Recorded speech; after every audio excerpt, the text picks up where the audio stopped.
திருச்சிற்றம்பலம்.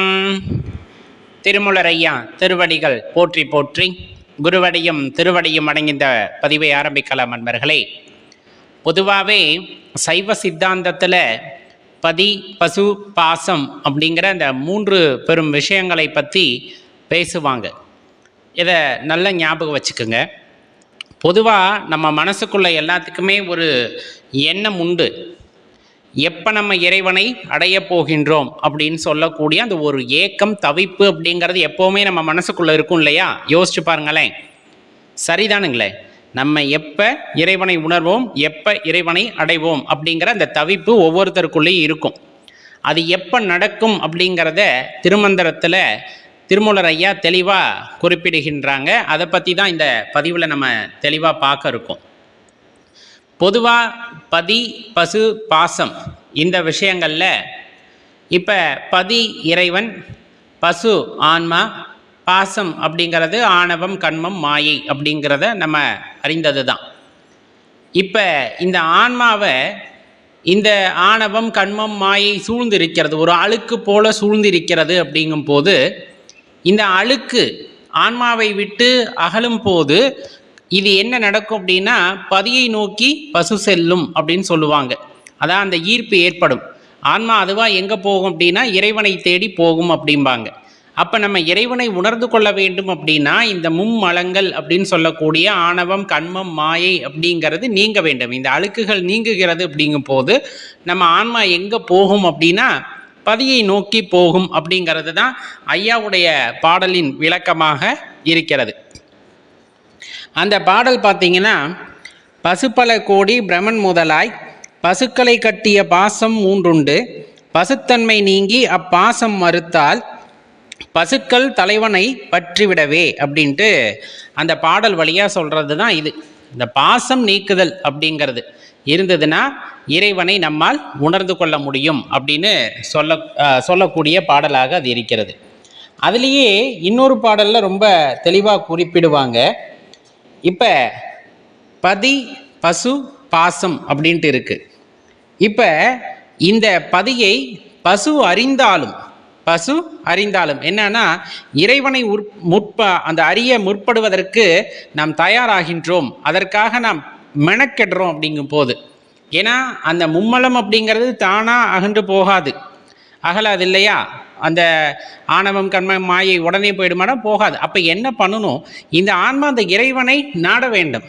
அது இன்னொரு வாய்ப்பு. ஒன்று அதுவாக மும்மலங்கள் போகணும், இல்லையா என்ன பண்ணணும் அப்படின்னம்னா இந்த ஆன்மா எப்போவுமே அந்த இறைவனை நோக்கி செல்ல வேண்டும். அப்படி செல்லுது அப்படிங்கும் போது இயல்பாகவே எது போயிடும்? அந்த மும்மலங்கள் வந்துட்டு நம்மை விட்டு போய்விடும், அந்த ஆன்மாவை விட்டு போய்விடும் அப்படிங்கிறது தான் அந்த இடத்துல குறிப்பிடக்கூடிய பாடலாக இருக்கிறது. இப்போ இதில் ரொம்ப முக்கியமான விஷயம், சிவத்தையும் அதே போல் சக்தியையும் பிரித்து பார்க்கக்கூடாது அப்படிங்கிறது அடிப்படையான ஒரு விஷயம். சிவசக்தியை பிரித்து பார்க்கக்கூடாது. சிவம் அப்படிங்கிறதும் சக்திங்கிறதும் உடலும் உயிரும் போல, ரெண்டையும் பிரித்து பார்த்துட்டோம்னா பொருளே இருக்காது. இப்போ உடல் மட்டும் தனியாக இருக்குது, அதில் உயிர் இல்லை அப்படின்னா அந்த உடல் பயனுள்ளதாக இருக்குமானா கிடையாது. உடல் இல்லை, உயிர் மட்டும் இருக்கிறது அப்படின்னா அதுக்கு ஒரு உருவம் கிடையாது, நம்மால் இயல்பாக பார்க்க முடியாது. அதே போல தான் சிவசக்தி அப்படின்னு சொல்லக்கூடியது. சிவனின்றி சக்தி இல்லை, சக்தியின்றி சிவனில்லை, இரண்டும் இணையும் பொழுதுதான் அது ஒரு பேராற்றலாக இருக்கிறது அப்படிங்கிறதையும் இந்த நேரத்தில் நம்ம தெளிவாக உணர்ந்து கொள்ள வேண்டிய ஒரு விஷயம் அப்படின்னா அதில் மாற்று கருத்தே இல்லை. பொதுவாக இறைவனை நினைக்கும் போது எந்த ஒரு பற்றுடனும் இறைவனை நினைக்கக்கூடாது. இது வேணும், அது வேணும் அப்படின்ட்டுலாம் இறைவனை வழிபடவே கூடாது சிவபெருமானை. அதனால் எந்த பலனுமே நமக்கு கிடைக்காமல் போய்விடும். அப்போ இறைவனை எப்படி வழிபட வேண்டும், எப்படி நினைக்க வேண்டும்னா பாச நேசத்தோட இறைவனை வழிபட வேண்டும், இறைவனை நினைக்க வேண்டும். அப்பொழுது தான் இறைவனுடைய அந்த அருட்பார்வை அப்படிங்கிறது நமக்கு கிடைக்கக்கூடும் அப்படிங்கிறத தெரிஞ்சுக்கணும். நேசம் நிறைந்து இறைவன் மந்திரத்தை நாம் சொல்லும் பொழுது, இறைவனை நினைக்கும் பொழுது அதுவே பெரிய ஒரு அன்பாக மாறும். அந்த அன்பின் வடிவமாக இறைவனை நாம் அணுகும் பொழுது நம்மால் இயற்கையாகவே இறைவனை அணுகி உணர முடியும் அப்படிங்கிறதையும் தெரிஞ்சுக்கணும். அப்போ இந்த தத்துவங்கள் பதி, பசு, பாசம், ஒன்று பாசம் அகழ்வதற்கு நாம் முயல வேண்டும். அவ்வாறு அந்த அழுக்குகள் நம்மை விட்டு நீங்கிவிட்டால் ஆன்மா இறைவனை சேரும். அல்லது ஆன்மா தொடர்ந்து இறைவனை நாட வேண்டும். அவ்வாறு நாடும் பொழுது இந்த மும்மலங்கள் அதுவாக கலைந்துவிடும் அப்படிங்கிறதையும் தெரிஞ்சுக்கணும். இது ஐயாவுடைய பாடல்களின் மூலமாக நாம் உணர்ந்து கொள்ளக்கூடிய ஒரு விஷயம். இன்னும் ஆழமான பொருள் அதிலே இருக்கலாம். நாம் உணர்ந்து கொள்வது அப்படிங்கிறது இதைத்தான் நம்மளால் எடுத்துக்க முடியும். அப்போ இறைவனை உணர வேண்டுமென்றால் தனித்துவம் தேவை. தனித்துவம் என்பது இங்கு யாது என பார்த்தோமேயானால் நாம இருக்கணும். இந்த ஆன்மா ஆன்மாவாக இருக்கணும். அது இறைவனைவே எப்பொழுதும் நினைத்து கொண்டிருக்க வேண்டும். இறை மந்திரத்தவே சொல்லி கொண்டிருக்க வேண்டும். அப்படிங்கும்போது இந்த மும்மலங்கள் அகழ்வதற்கான வாய்ப்புகள் அதிகம் அப்படிங்கிறத ஞாபகத்தில் வச்சுக்கோங்க. நல்ல தெரிந்து கொள்ள வேண்டிய ஒரு விஷயம் அப்படின்னு பார்த்தோன்னா, இந்த உயிருக்கு உற்ற துணை, இந்த உயிருக்கு தலைவனாக இருப்பது யார் அப்படிங்கிற அந்த ஒரு கேள்வி. ஏன்னா இந்த உயிர் எங்கேருந்து வந்ததுன்னு நமக்கு தெரியுமா? தெரியாது. இந்த உயிர் எங்கே செல்ல போகிறது என்று நமக்கு தெரியுமா? தெரியாது. இந்த உயிர் எப்படி இந்த உடலில் தங்கி இருக்கிறது என்று தெரியுமா? தெரியாது. எதன் பொருட்டு தங்கி இருக்கிறதுன்னு தெரியுமா? தெரியாது.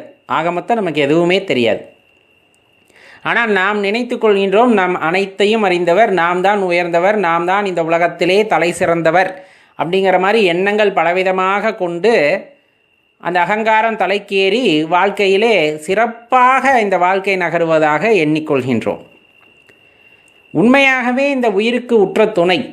ஏன்னா இப்போ எளிதாக சொல்லிடலாம், ஒரு ஆள் நடமாட்டம் இல்லாத புதுமையான ஒரு இடமாக இருக்கின்ற பட்சத்திலே நாம் தனியாக நடந்து செல்லும் பொழுது மனதிலே ஒரு உறுத்தலானது இருந்து கொண்டே இருக்கும் இயல்பாக.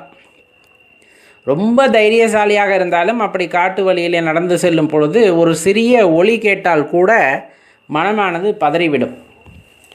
அப்போ அந்த நேரத்தில் கண்டிப்பாக ஒரு துணையானது இந்த உடலுக்கே தேவைப்படுகிறது. கண்டிப்பாக யாரோ ஒருத்தர் இருக்கும்போது தைரியமாக இருக்கலாம் அப்படிங்கிற அந்த உணர்வானது கண்டிப்பாக ஏற்படும். இப்போ ஆகச்சிறந்த அரிய பொருளாக நம்ம நினைக்கக்கூடிய இந்த உயிர் இந்த உடலிலே தங்குவது அப்படிங்கிறது ஒரு துணை இல்லாமல் தங்க முடியுமா? ஒரு ஆதரவு இல்லாமல் தங்க முடியுமா அப்படின்னு கேட்டோம்னா, கண்டிப்பாக இறைவனுடைய அற்புதமான அந்த குழந்தையாக இருக்கக்கூடிய அந்த உயிரானது இறைவனை சார்ந்தே உள்ளிருக்கிறது. அந்த சிவத்தை சார்ந்தே உள்ளிருக்கிறது. இந்த சிவத்திற்கு கட்டுப்பட்டு உள்ளிருக்கிறது. சொல்லப்போனால் இந்த ஜீவனானது இந்த உடலை விட்டு எப்போ நீங்கும் அப்படின்னா, அந்த சிவமானது உடலை விட்டு சென்று விட்டால், அந்த துணையானது இந்த உடலை விட்டு பிரிந்து விட்டால், அந்த சிவமும் பிரிந்து விட்டதே அப்படின்னு இந்த உயிரும் போயிடும். அது துணையை தேடிக்கிட்டே இருக்கும். துணை யார்? உயிருக்கு உற்ற துணை அப்படிங்கிறது சிவபெருமான் மட்டும்தான், அந்த சிவம் மட்டும்தான். அப்படி இருக்கையில் இந்த உயிருக்கெல்லாம் தலைவனாக விளங்கக்கூடியவர் யார் அப்படின்னா சிவபெருமானைத்தான் சொல்ல முடியும். அவரை அண்டியே, அவரை சார்ந்தே இந்த உயிர்கள் இயங்குகின்றன. அவரை சார்ந்தே இந்த உயிர்கள் இயங்குகின்றன. நாம் இல்லை என்று சொன்னாலும், நாம் உண்டு என்று சொன்னாலும், எனக்கு சந்தேகமாக இருக்கிறது, எனக்கு புரியவில்லை என்று யார் எது சொன்னாலும் உள்ளது உள்ளபடி உண்மையாக சொல்ல வேண்டுமென்றால் இந்த உயிர்களுக்கெல்லாம் தலைவனாக விளங்குபவன் சிவபெருமானே. அவர் இன்றி ஓர் அணுவும் அசையாது அப்படிங்கும்போது இந்த உயிரும் அசைவது இல்லை, இந்த உயிரும் நகர்வது இல்லை. இந்த உடலை விட்டு அந்த உயிர் பிரிகிறது என்றால் இது சிவமாக இருந்த உடலானது சவமாக மாறுகின்றது இல்லையா? சொல்லிடுவாங்கல்ல, இந்த உயிரானது இந்த உடலை விட்டு பிரிந்து விட்டால் இந்த உடலுக்கு பேர் என்ன வந்துடும்? சவம் அப்படின்னு வந்துடும். உயிரோடு இருக்கிற வரையில் நீ சிவமாக இருந்தாய், ஆனால் ஒரு நாள் கூட அதை உணர்ந்துக்கிட்டதில்லை. ஒரு நாள் கூட அதை தெரிந்து கொள்ள வேண்டும் என்ற ஆர்வமும் நமக்கு யாருக்குமே வந்ததில்லை. அப்படியே அதை உணர்ந்து கொள்ள வேண்டும் என்று நினைத்து அதனிலே பயணித்தாலும் கூட பல தடைகள் வந்து பல எண்ணங்களிலே குளறுபாடுகள், பல மாறுபாடுகள் அந்த எண்ணங்களிலே ஏற்பட்டு அது ஒரு முடிவுக்கே வராமல் கடைசி வரையிலும் ஒரு தெளிவே ஏற்படாமலே சென்று விடுகிறது. ஏன்னா அதற்கான பொறுமையும் அமைதியும் அந்த நிலைத்தன்மையும் இல்லாததே அதற்கு ஒரு காரணமாக கொள்ளப்படும். பொதுவாக பார்த்தோன்னா பல கடல் கடந்து, பல ஆறுகள் கடந்து, பல நாடுகள் கடந்து, பல தேசங்கள் கடந்து ஓடி அலைந்து கோவில்களெல்லாம் சுற்றி சுற்றி எங்காவது நிம்மதி கிடைத்து விடுமா, எங்காவது இறைவனின் தரிசனம் கிடைத்து விடுமான்னு ஒவ்வொரு பக்கமும் போகிறோம். அங்கே இருக்கக்கூடிய மூர்த்தங்களை எல்லாம் தரிசிக்கின்றோம். இறைவனுடைய அருள் கிடைக்க வேண்டும் என்று தரிசிக்கின்றோம். அந்த இடத்துலையும் தெரிந்து கொள்ள வேண்டியது, ஆலயங்களிலே நீங்கள் அந்த ஆற்றலை உணர முடியும், ஆலயங்களிலே இறைவன் இருப்பை உணர முடியும். ஆனால் அதை உங்களுக்குள் தான் நிரந்தரமாக உணர முடியும். பலவித ஆலயங்களுக்கு செல்கின்றோம். பல ஆலயங்களுக்கு செல்லும் பொழுது ஒவ்வொரு இடத்திலும் ஒவ்வொரு விதமான உணர்வை உங்களால் உணர முடியும். உள்ளுக்குள் தேடு என்பதை நீ உணர்ந்து கொள்ளாதவரை எந்த ஆலயத்திலும் சென்று நிலையான அந்த பரம்பொருளை உணர்ந்து கொள்வது அப்படிங்கிறது அவ்வளவு சாத்தியம் அல்ல. இறைவனின் அருள் ஆற்றல் எல்லாம் உங்களுக்கு கிடைக்கும், அதில் எல்லாம் எந்த மாற்று கருத்துமே இல்லை. ஆங்காங்கே சென்று இறைவனை தேடுவது போலவே ஒரே இடத்தில் எந்த இடமாக இருந்தாலும் சரி, அந்த இடத்திலே அமர்ந்து உள்முகமாக நோக்கி உங்களுக்குள் இருக்கின்ற அந்த ஆற்றலை காண துடிக்கும் பொழுதுதான் இறைவனின் இருப்பை நம்மால் உணர முடிகின்றது. இறைவனின் இருப்பை நம்மால் உணர முடியும். மாறாக தேசங்கள் கடந்து பயணித்தாலும், பல நாடுகளை சென்று பார்த்து அங்கு இருக்கக்கூடிய இறைவனையெல்லாம் தரிசித்தாலும், இறைவன் திருமேனிகளை தரிசித்தாலும், உள்ளுக்குள் இருக்கின்ற உண்மையை நாம் உணர்ந்து கொள்ளாதவரை எந்த இடத்திலுமே இறைவனை நம்மால் உணர முடிவது இல்லை. அதை தெளிவாக தெரிஞ்சுக்கணும். அதைத்தான் இந்த இடத்துல நம்ம தெளிவாக உணர்ந்து கொள்ள வேண்டியது. உள்ளுக்குள் இருக்கின்ற அந்த உயர்ந்த ஆற்றல் இறைவனின் துணையுடன் இருக்கின்றது அப்படிங்கிறத இயல்பாகவே நம்ம எப்போவுமே சொல்கிறது தான். இந்த உடலை விட்டு அந்த உயிர் பிரிந்தால் எங்கு செல்லும் அப்படின்னு நமக்கு தெரியாது, எங்கேருந்து வந்ததுன்னு தெரியாது, எப்படி இந்த உடலில் இருந்ததுன்னு தெரியாது. ஆனால் எங்கிருந்து வந்தது அப்படின்னு யோசிக்கும் போது சிவபெருமானிடம் அடைக்கலம் கொண்டிருந்த இந்த உயிரானது இந்த உடலை பெற்றுக்கொண்டு வந்தது. உள்ளேயும் சிவபெருமான் துணையுடனே இருக்கின்றது. இதை விட்டு நீங்கும் போதும் கூட மீண்டும் அந்த சிவபெருமான் துணையை நாடியே அதை செல்லும்.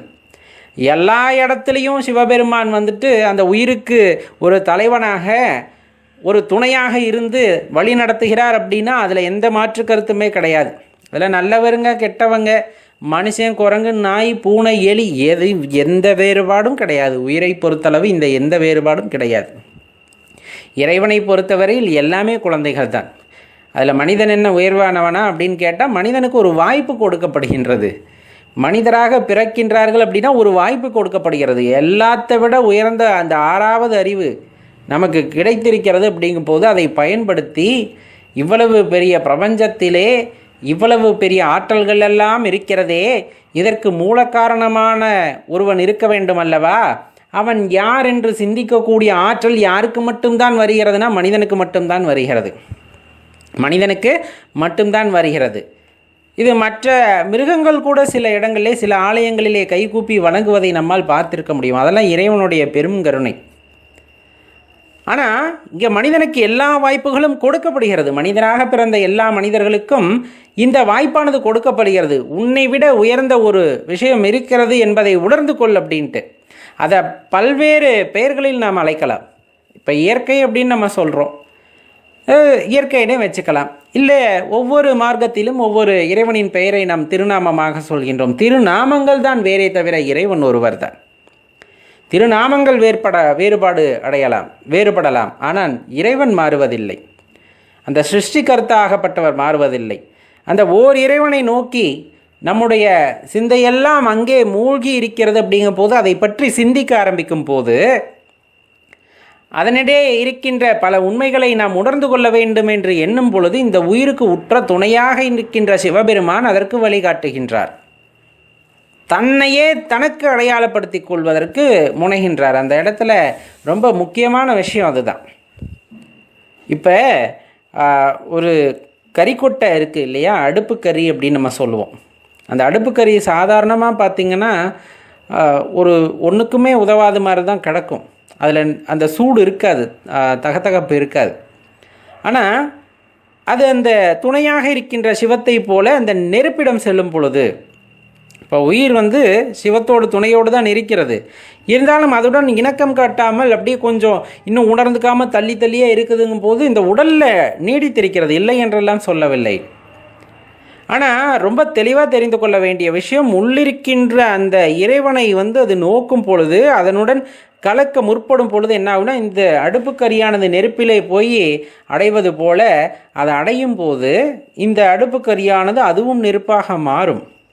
அடுப்புக்கரியானது அதுவும் நெருப்பாக மாறும் அல்லவா? அதை நீங்கள் போட்டுட்டு ஊதிக்கிட்டே இருக்கிறீங்க, திரும்ப திரும்ப அதை ஊதுறீங்க, அப்படிங்கும் போது அதுவே நெருப்பாக மாறிடும். அப்போ இந்த உள்ளிருக்கின்ற இறையாற்றல் இருக்கிறது அல்லவா, அதனுடன் இந்த உயிரானது உற்று நோக்கி உள்ளே இருப்பது யார் அப்படிங்கிறத உற்று நோக்கி அதனுடன் கலக்க முற்படும் பொழுது நீங்கள் செய்கின்ற தியானத்தின் பலனாக, மந்திர ஜபத்தின் பலனாக இறைவனை அடையாளம் கண்டு கொள்ளும் பொழுது அந்த இடத்திலே இந்த உயிரானது அந்த இறைவனுடன் இரண்டர கலக்கிறது. இங்கே எப்படி கரிக்கொட்டையானது மீண்டும் தகதகப்புடன் கூடிய நெருப்பாக மாறியதோ, அதே போலவே உள்ளிருக்கின்ற அந்த உயிரானது இறைவனுடன் இரண்டர கலக்கின்ற நிலைக்கு அது உண்டாகும். ஆனால் அதெல்லாம் அவ்வளோ எளிதாக நடந்து விடுமா அப்படின்னா, உணர்தல் அப்படிங்கிற ஒரு விஷயம் மட்டுமே நம்ம அந்த நிலைக்கு எடுத்து செல்லுமே தவிர வார்த்தைகளால் பேசுவதாலோ காதால் கேட்பதாலோ அது நடக்கப் போவது இல்லை. யார் ஒருவர் உண்மையாகவே அன்பின் ரூபமாக மாறுகிறாரோ அப்போ உள்ளத்தில் குடிகொண்டிருக்கின்ற அந்த இறைவனை தரிசிக்க முடியும். இல்லைன்னெலாம் சொல்ல முடியாது. கண்டிப்பாக அந்த அன்பு வயப்பட்ட நிலை அப்படிங்கிறதும் சாதாரண விஷயம் அல்ல. இந்த மானுட பிறவியிலே எல்லா பொருட்களையும் தனக்கு உரியுது அப்படின்னு நினைக்கும் போது இந்த அன்பு அப்படிங்கிறத விட்டு நம்ம வெகு தொலைவில் கடந்து நிற்கின்றோம். பொதுவானது அப்படின்னு நினைக்கின்ற எண்ணம் அவ்வளவு எளிதாக வந்துவிடுமா அப்படின்னா அவ்வளவு எளிதாக வருவது இல்லை. அப்படி வருகின்ற பட்சத்திலே எல்லாத்துக்கும் உடமையானது அப்படின்ற எண்ணமானது வருகின்ற பட்சத்திலே நம்மை நாம் உணரும் போது, நம்முள்ளே இருக்கின்ற அந்த இறையாற்றலை உணரும் பொழுது, அதனுடன் இரண்டரை கலந்து விடும் பொழுது அப்போ தான் நமக்கு தெரிய வருகிறது, இந்த சிருஷ்டிகர்த்தா, படைப்பின் நாயகன், அனைவருக்கும் தலைவனாக விளங்கக்கூடிய இறைவன் உற்ற துணையாக இருந்து இந்த உயிரை வழிநடத்தி செல்கின்றார் அப்படிங்கிறத.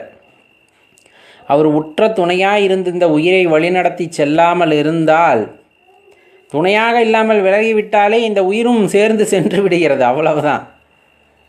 அப்போ வாழ்வதற்கும் சரி, இந்த உடலிலே இந்த உயிரானது நீடித்திருப்பதற்கும் சரி, அந்த உலக இயக்கங்களுக்கு, பிரபஞ்ச இயக்கங்களுக்கெல்லாம் தலைவனாக இறைவனின் அருள், அந்த துணையானது நமக்கு வேண்டும் அப்படிங்கிறத தெளிவாக தெரிந்து கொள்ள வேண்டும். அது இருக்கிறது, ஆனால் நாம் உணர்ந்து கொள்ள வேண்டும். அவருடைய துணையானது நமக்கு இருக்கிறது. அவர் துணை நம்மை விட்டு எப்பொழுதுமே நீங்குவதில்லை, அவர் நம்முடனே இருக்கின்றார். ஆனால் நம்ம அதை உணர்ந்துக்கிறது இல்லை. உணர்ந்துக்கிற பட்சத்தில் அது ஒரு உயர்ந்த நிலையை நமக்கு அடைய வழிகாட்டும் அப்படிங்கிறத தெளிவாக தெரிஞ்சுக்கணும். அங்கங்கெல்லாம் போய் தேட வேண்டாம். ஆரம்ப காலகட்டத்தில் இறைவனை பற்றி புரிந்து கொள்வதற்கு ஆலயங்கள் கண்டிப்பாக கை கொடுக்கும்.